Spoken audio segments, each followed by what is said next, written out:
There's a new trend in the hobby right now, and it seems as ridiculous as it does sound, but cameo cards are now taking over. Right now, people are not collecting the Pokemon on the artwork, but the actual Pokemon that is a cameo in the Pokemon card. For an example, as you can see right here, there's a Rayquaza in this regular Eevee card, which I'll be taking you through in just a second. Now, in terms of ridiculous hype phases, I think you've already seen more than you can handle throughout your time. Some notable examples of this were the 2023 Japanese female trainer card hype period that happened. That essentially made everyone become obsessed with female trainer cards, and even then the English TCG got caught in that hype wave, and somehow Iono and Miriam in the English TCG became super popular. Or another example of this was in early 2025 when we had a big focus on illustration rares and there was a big buyout happening, especially with Komiya artworks such as the Drowsy, Baxcalibur, and the Brute Bonnet. And then of course there was the Booger Mew, which everyone thought would become the next Bubble Mew. That's actually serious. People were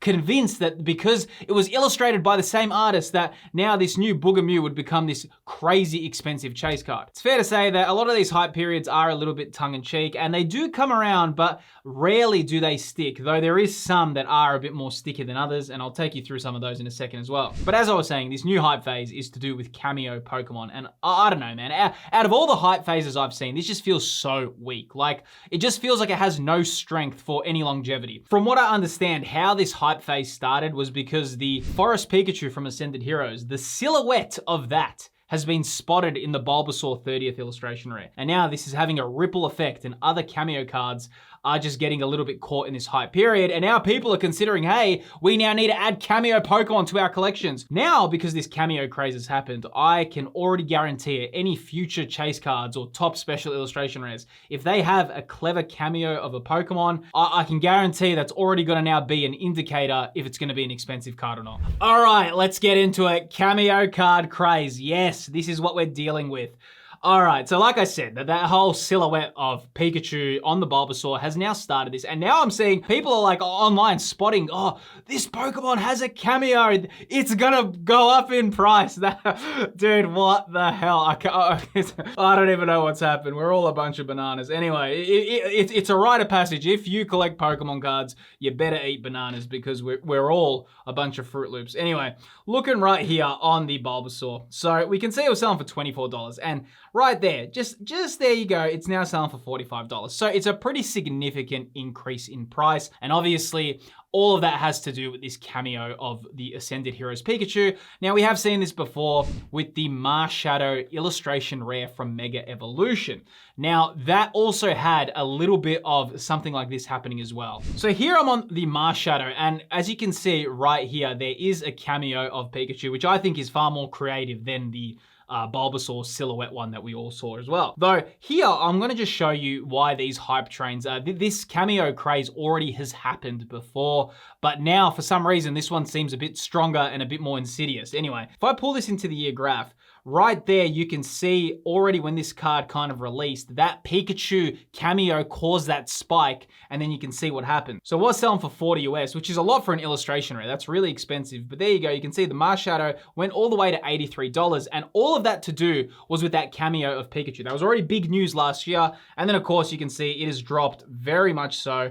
Right now selling for $16, but it had a low point for $9. So pretty much in March of this year, you could have almost bought, no, you could have bought pretty much, what, 9 or even 10 of them, what you could have bought at the top of the market, which was $80, whatever. You could have bought like 8 of them. Also, by the way, if it is your first time here, welcome to the channel. My name's Phil, and I create content around Pokemon cards and collectibles. Honestly, if you do want to have all updates like the one that you're seeing in this video, feel free to subscribe for consistent content. But the one that I want to really look at right now, and this is just ridiculous, is the Eevee from Evolving Skies. Right here, ladies and gentlemen, right there you can see on that chart, the Eevee from Evolving Skies has gone through an enormous price spike. And of course, this has Rayquaza in the artwork. Whether or not, if this was an illustration rare, oh, well, Sword and Shield didn't have illustration rares, but if this was a V alt art, I'd be like, okay, fine. Like, let him have a bit of an extended hype period that happened. Let some sort of retrospective viewpoint come in. The fact that this is happening right here is crazy, man. Was selling for $2, okay? Anyway, $3.25. Right now, the Eevee is selling for $18. And you know, that it's too hard to even make sense of it at that point, right? What on earth are you paying for it? This, like to be honest, I probably, who knows how many of these I pulled. I wouldn't even know where they are. They're not protected at all. And I mean, if you do have this card, I guess go find it in your collection, right? Also, when looking at these cards, when collecting Pokemon cards, it's always important to be tracking them over the long term. And that's where today's sponsor, Collector, comes in. Collector is one of the easiest ways to track and manage your entire collectible portfolio. Here in the Collector app, you can add in all your Pokemon cards and your sealed product. Now, not only does it easily store your info, but it also updates the prices based on the real-time market. What's really cool is it's not just about Pokemon cards. If you do collect One Piece, Dragon Ball, or Yu-Gi-Oh, they are also all on the Collector app. Now, Collector also has some really cool research tools. One of my favorites is the set analytics section. And I really love it here because I can actually see the top market movers of the set, and I can also see which cards are being wish listed the most from a set. Now, if you're looking at price trends, Pokemon cards do go up and down every year, though a pro feature is the Max tab. This allows you to extend the pricing data past the usual 1 year view, and you can see prices over the very long term. Collector are the leaders when it comes to tracking and managing your collectibles. All the details to download the Collector app are in the video's description. A huge shout out to them for their continued support. Now let's get back into the video. But the thing is, even with that Eevee and all that, even the PSA 10 of that Eevee is also getting caught in a bit of a hype swing. I'm on the recently sold for PSA 10 listings. Now, look, this is what they sold for. Whether or not the buyers paid for this, who knows, but we can see sold on May 17th for $325 or best offer for the PSA 10 Eevee, okay? That's the regular. I don't even think that's a reverse holo right there. And same thing here, we can see one sold for $225, and there you go. Another one has sold for $299 from PSA. So I don't know, man. I don't know. Like it's pretty much now caused this spike of people looking for cameo Pokemon. And what's crazy now is if you're looking, or if you're in the Pokemon hobby, people are now actually online all looking at like Pokemon cards that have cameos in them, and that is a big thing. And I'm kind of now getting worried. Like, is this going to start having a trickle-down effect where now all these cards with Pokemon and they have their cameos, and if it's a creative cameo, is it going to spike? Well, this is a hype period. We need to be you especially, all of us, need to be monitoring this hype period right now, because you don't want to get sucked in, because I have seen hype periods, man. Like I mentioned at the start of the video, we had the Japanese female trainer card thing, we had the illustration rares, and usually when these hype periods happen, they do start fading away, or it takes a very long time for them to kind of come back into the spotlight. The thing with these hype periods and why I'm a little bit worried about them is because who starts these? To me, it's absolutely mind-boggling to see that like now these cameo cards have gotten a little bit of limelight. But I guess now I'm speaking about it. A lot of probably content creators are going to be, I've already seen content creators talk about it. So that's going to also probably cause a little bit of a spike. But what I do want to say, especially if you're watching this video, do not get sucked in and overpay. If someone is buying these cameo cards, I can guarantee you, I've been here long enough to know they're going to drop very quickly. It's not going to be something that sticks. It just doesn't have that sticky nature about it. Something that a lot of people thought was a hype period was the Seismitoad from Black Bolt. Now, that wasn't that much of a hype phase because it was actually illustrated by a phenomenal illustrator, Shinji Kanda, and of course, he's got a lot of history. So that kind of got a little bit misconstrued as a hype phase when it was actually genuine demand. These things, they just don't have that sticky nature about them. But we can now see, like I've been looking, a lot of people are talking about cameo cards. So a lot of people know about this one, but it's the Perrin Special Illustration Rare. Now, this is obviously a really cool cameo card as well, and where the cameo is in the frame of the camera with Hisui and Growlithe. That's a pretty cool one, and whether or not now, like, they've always been around, but I'm kind of now just thinking, is this gonna, that trickle-down effect? And it's kind of a catch-22, because I'm now speaking about this. You're watching it on the other side of the screen, but I don't want anyone now going out thinking that these cameo cards are going to be some crazy play. Please, man.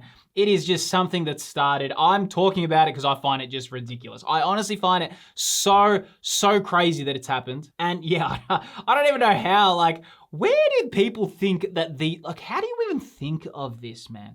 How do you even come to that conclusion that a cameo Pokemon are gonna, I don't even know. I wanna find out the source of how these hype periods happen. Some of them are mind-boggling. This one right here has literally left me speechless. I mean, it's gonna get crazy, right? People are just gonna be like, hey, don't worry about that Love Disc reverse holo.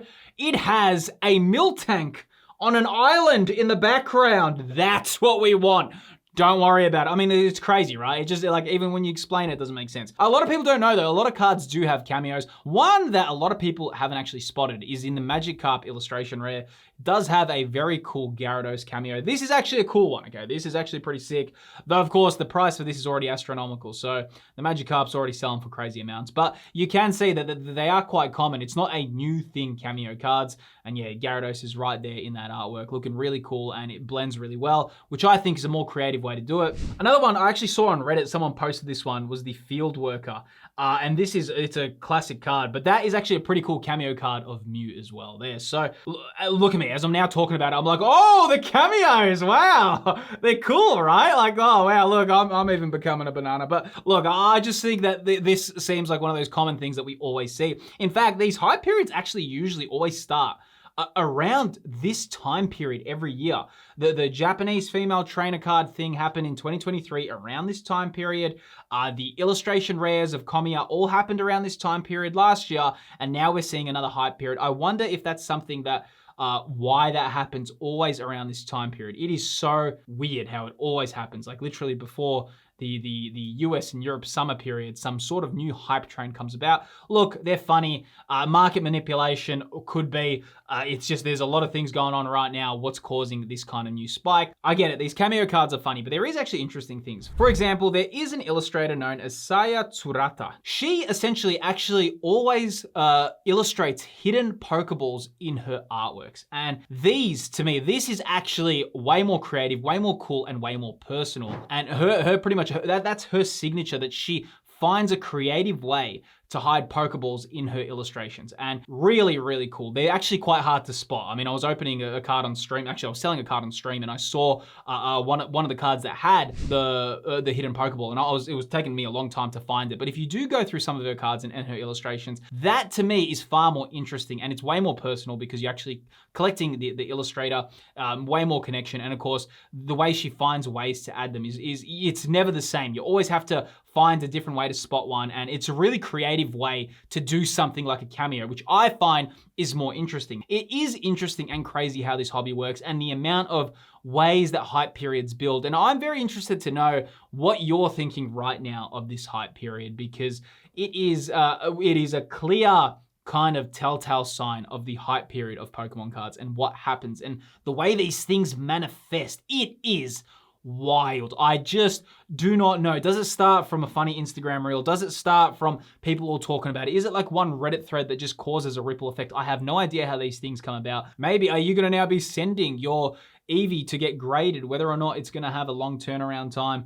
PSA turnaround times are quite large. So if you did have a PSA 10 in that card, sure, great time to sell, because it's going to take nearly 6 to 8 months for that to come back with the new turnaround times. And probably by the time it kind of got returned to you, the hype phase would have ended. So right now is definitely a weird time in the hobby. In terms of that, I do think it is interesting in the sense that, yes, it is a little bit exciting that we have this hype period. It's always, what I like is it gets people talking, which is funny. But at the same time, I do think as well, it is that like little part of the hobby that is a little bit insidious on how these things happen. And I think newcomers, especially if you just started collecting this year, unfortunately, newcomers are the ones that always pay the price when this happens. A lot of us who've been collecting for a while, we look at this and we laugh. I also then kind of feel bad for the new people that just start and they go, oh, well, I need to now buy this Eevee reverse holo with the Rayquaza in it because I can see everyone's talking about it. Let's now get it. Nah, man, just wait it out because, like I said, you're going to see these prices drop. The thing is, these hype trains come around every so often, and while they are fun, they are something you want to get good at spotting and probably avoiding as well. And the reason why you want to avoid these hype trains can be seen in this video on screen here. In this video, I talk about the 5 biggest wastes of money when it comes to purchasing Pokemon cards. Hype trains are covered in detail in this video here. Click the video that's appearing on screen. I really appreciate you watching, and don't forget to subscribe. I'll see you on the next video.